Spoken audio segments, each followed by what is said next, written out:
Good morning, ladies and gentlemen, and welcome to the show on this Friday, the 24th of June, 2022. TGIF, guys. Glad to have all of you guys here. So let's get started. Let's open up the charts right here. Now, Trudeau, the Prime Minister of Canada, has announced $250 million in food aid, and he blames Russia for skyrocketing prices. Here's what I want to point out about this. I mean, I like the gesture and everything, but there's X amount of food in the world out there. And that X amount of food out there in the world has been cut back hugely by lack of fertilizers, by poor growing conditions, by embargoes, by a multitude of factors, but that X number has went down, the amount of food. Now, bidding over it, in other words, throwing another $250 million of worthless fiat money into the pot for that X amount of food that's out there is only going to make the price higher on food. You just can't throw fiat money at it and say, hey, this is going to solve the problem. No, you have to increase the amount of food that's out there, not price it higher on what's available. In other words, this is not increasing the amount of food that's available out there. All this is doing is throwing more money at it, at the amount of food that is available. So basically what I'm recommending is, instead of just throwing money at it, produce more food. Maybe start some sort of a factory to produce fertilizer to help increase the yields on the crops that are existing now, or farm new land and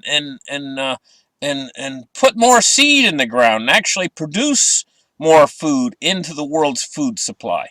This is the way to fix the problem.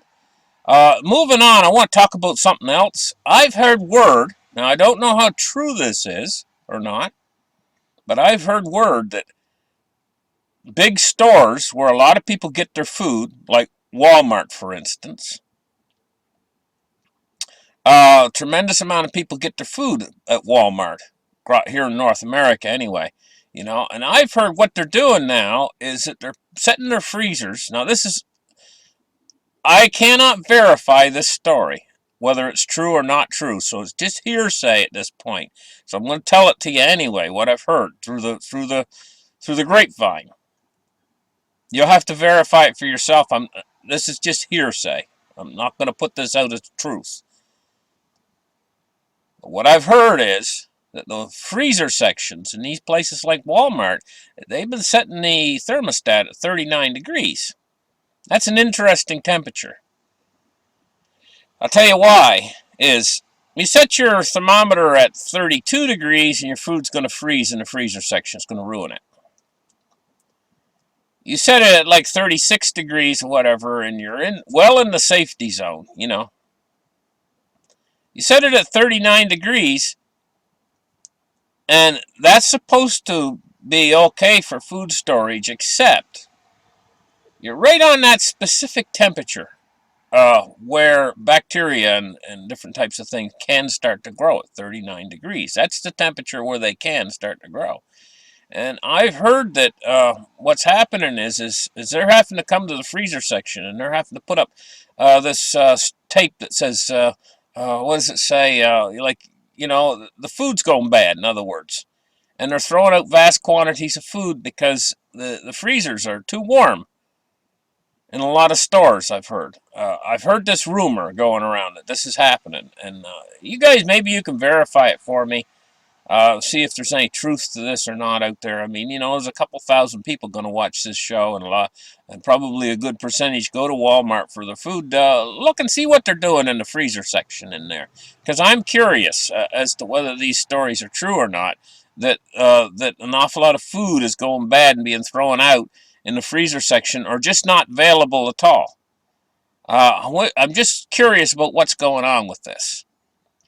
Another thing I wanted to mention is you all know that mysteriously they say it's heat, but tens of thousands, thousands and thousands and thousands of cows are just dropping dead in the fields, you know. And we've all heard that story. Plus, we've heard the story that that an awful lot of food production facilities are burning to the ground. Uh, Now, it's a curious situation. We have at the exact same time through the poultry supplies, we have a virus called avian flu going out there, and they're culling tremendous amounts of chickens and stuff. We have a threat to the pork production that's called swine flu, a type of swine flu that goes through, and they have to call. But I haven't heard about the swine flu here just yet. Uh, but then we have other big problems simmering out there, and I can see them coming very near into the future. And one is the dropping water level in around the Hoover Dam and stuff that supplies electricity. They might have to, in the future, very near future, if something doesn't happen to turn this around and happen soon, we might have electrical production from Hoover Dam going down. Tremendous amount of electrical production, you know. Uh, the uh, the lakes out there that supply 40 million people could go into what they call a dead pool, where they can't utilize the water anymore. And that can happen quite suddenly. And at the rate it's dropping out there, it's scary anyway, because we're talking 40 million people here. But you know, an awful lot of these problems we have out there right now could possibly resolve themselves. But here's the thing.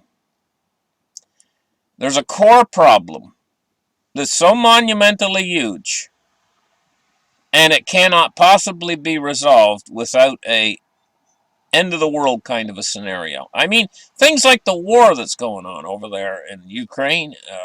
Wars can resolve overnight. They can. I'm not saying it will, but they can, you know, all of a sudden, you know, just a ceasefire and then peace comes. And I mean, it can happen overnight. Just as quick as a war started, they can go away. They can. These food production issues and supply chain issues could have some sort of a resolving, or they could get a lot worse, intensify. But what I'm trying to say is an awful lot of the problems that we're seeing in the world it's not set in stone that they're going to cause what's called an SHTF. Not set in stone. But there is a problem out there that is pretty much set in stone, that it is going to, at some point in the near future, going to cause an SHTF. Because it's unresolvable.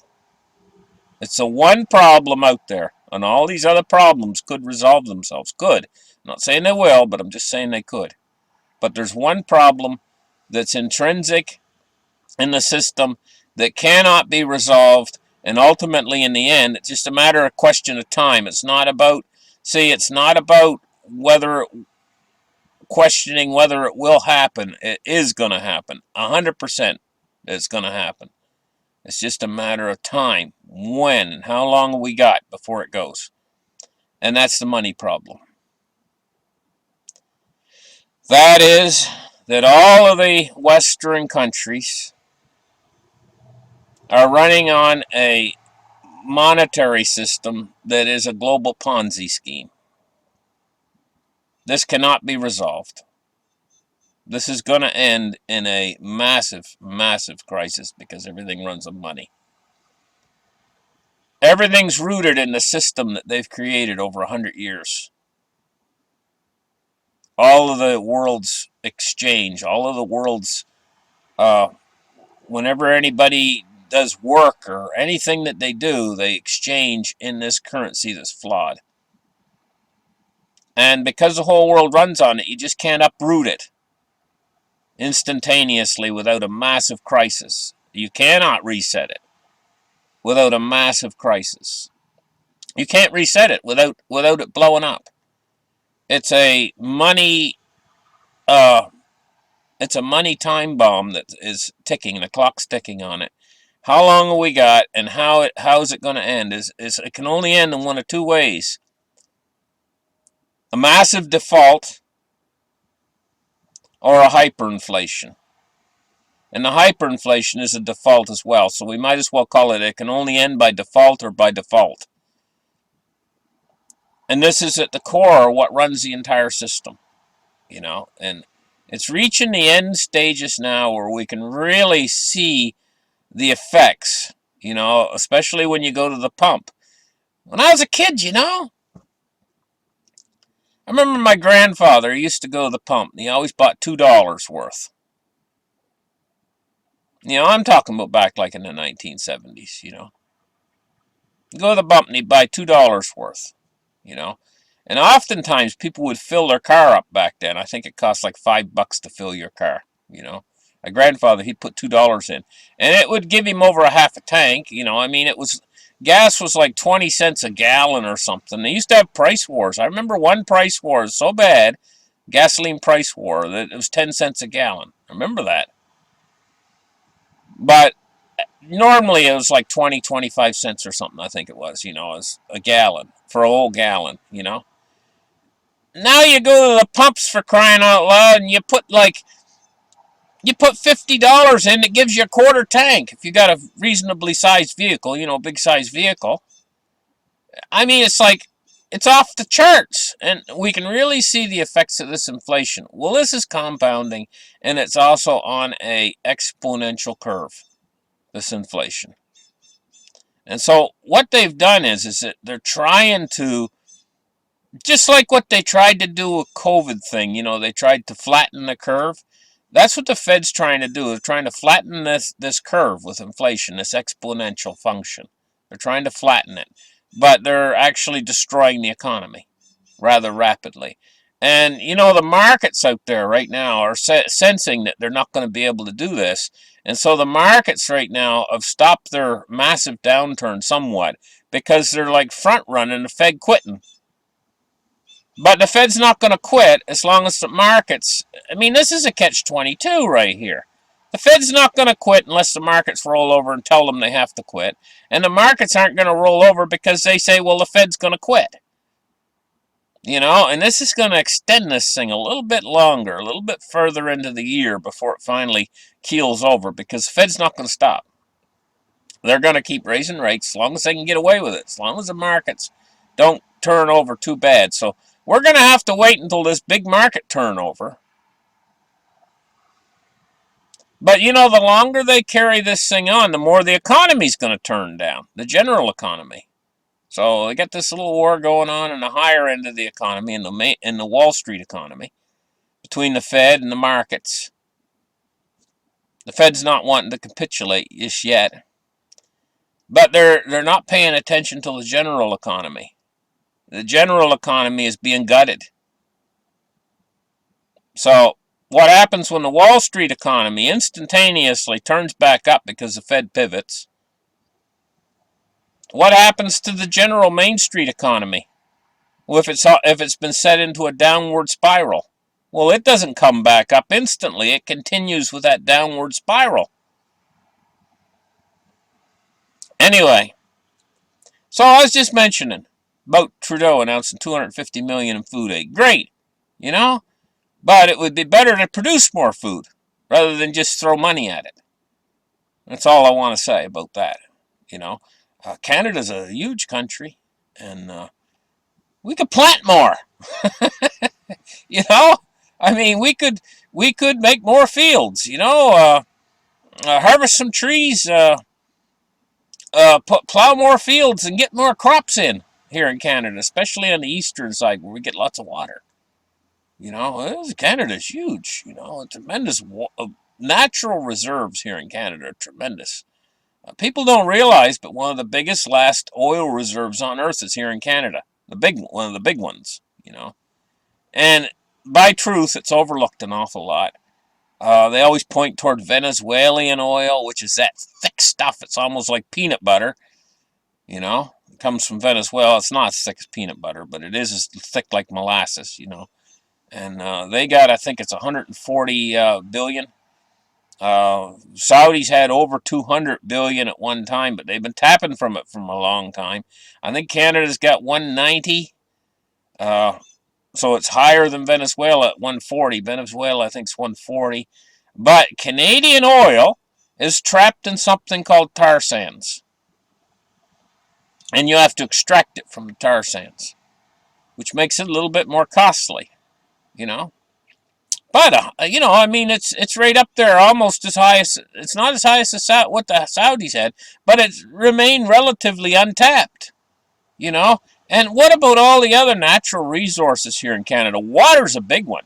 We've got tremendously good water reserves here in Canada. Now, the southwestern United States, they're going to be going dry. It's too bad they couldn't build an aqueduct of some sort between the Great Lakes and that dried up part of the southwestern United States, out there to Hoover Dam. If they had an aqueduct between the Great Lakes and Hoover Dam, and that's a project, that talk about infrastructure projects, talk about make work, make jobs. That would be great to make jobs, And so instead of just sending money out there willy-nilly, hire a bunch of people to build the aqueduct from the Great Lakes all the way down to, it would be as big as the Great Wall of China, and what would it cost, I mean, they waste like 2 or 3 trillion on these CARES packages or whatever, and they just, whatever. Get out there and make a $5 trillion aqueduct project, and hire all these people and get them to work, and pay them for a hard day's work to build the aqueduct. And when it's done, you can imagine the opening ceremony, you got this enormous aqueduct or piping system. Maybe it's pipes. Maybe you'd have like 10 pipes, each pipe 12 feet in diameter, and be all the way from the Great Lakes down to the, imagine the great glorious day when they cut the ribbon on this thing and they turn it on, and all that water comes pouring out into the not the Grand Canyon, but into Hoover Dam, and it fills the dam right up full to the brim, and then they can turn it off and on anytime they want to, and refill the dam anytime they want to, and this would be problem solved. And not only that, because they'd have such a good source, reliable source of water, they could start going into agriculture down in that area. It wouldn't suffer. In this great growing area, if you've got the water. And it'd be well worth doing. I mean, China has done projects like this. Rail systems and everything else. Why can't we do it for America? And we're going to let 40 million people go dry? And where are they going to go? What are they going to do for water? Let's get on this right away. This is important. Anyway, moving on here. 5 trillion would probably do it. Probably do the job with a bit to spare, Even if they had cost overruns, probably 5 trillion probably do it. They're going to kill the dollar anyway. We might as well get some damn thing out of it, something good out of it, for crying out loud, before it's dead. Anyway, silver price today. It's up 25 cents, 21.19. We're going to take a look at gold now. Got me all excited. $7.90 up at 18.30 for gold. Cryptocurrency today. It's went up. We've had a substantial little jump there in cryptocurrency overnight. It's 9.43, and we're looking at 21,040. So a little bounce in cryptocurrency today. You know what? When the hyperinflation actually finally gets here. I mean, it's going to take a long time to get here. It's taken forever to get here. Ultimately, it can't go anywhere except hyperinflation. It has to. It's just a dead-end street. I mean, if you're driving down a dead-end street, no matter how slow you drive, even if you stop your car and you have a cup of coffee or something on the way, it's a dead-end street. You're not going to go anywhere but that dead end. There's no place else to go. And that's the way with this. They can do these delaying tactics and everything they want to do, but in the end, it's going to end in hyperinflation. And you know what's going to profit from the best from hyperinflation is these cryptos. I know that they're not, that all they are is a computer algorithm and everything else. But they also represent a new technology, a new way to move money around and settle transactions and everything else. And because they are going to uh, hyperinflate the fiat currencies, uh, in the modern age, you can't send real gold and silver over the internet. You have to actually say you got a piece of gold and silver in your pocket. You actually have to drive across town and give it to the other person. You just can't get online and send it across Google or whatever, or send it across uh, the network. But you can with these cryptos, and they're not like the fiat currencies. These are deflationary. Fiat currencies are all inflationary, and ultimately they're going to meet their demise because they're going to inflate away and to infinity. All these here are all just exactly the opposite. They're deflate. They deflate. There's always going to be less of them. You're not going to have. I mean, yeah, they can make as many of these different coins as they want. That doesn't matter though. It's still the original Ethereum, the original Bitcoin, the original XRP. There's limited amounts of these, and there's unlimited amounts of fiat currency. And this could be a huge benefactor, along with gold and silver, which will be a benefactor too, because there's limited supplies of gold and silver. Yeah, I know that there's some asteroid out there floating around. It's a big monster asteroid. What's the name of it? I'm trying to think of the name of it right now. It's made out of gold and silver, nickel, and copper. And it's got enough gold in it to pave the streets of all of North America with gold. Name of it's on the tip of my tongue. It's a big asteroid. But you try to get that from that asteroid. Nah, it's impossible. I shouldn't say it's impossible. Elon Musk might come up with something. you know? Uh, His boy, gosh, he is good at coming up with stuff. He's a super genius. But still, that asteroid, for now, is unobtainable. You know, it's speeding along. One of the things why it's unattainable is kinetic energy. It's speeding along at like thousands of miles an hour, and that means that there's stored energy in all of that gold and silver traveling on that asteroid. And it means that gold would be traveling at such a rate of speed that it's moving at a different speed than the Earth. I mean, if it crashed into the Earth, it'd blow the Earth to bits, go right through the Earth like the Earth was a piece of tissue paper. Because it is heavy, it's dense, very dense. Because it's all metal. As they say, it's worth an absolute fortune, that big asteroid.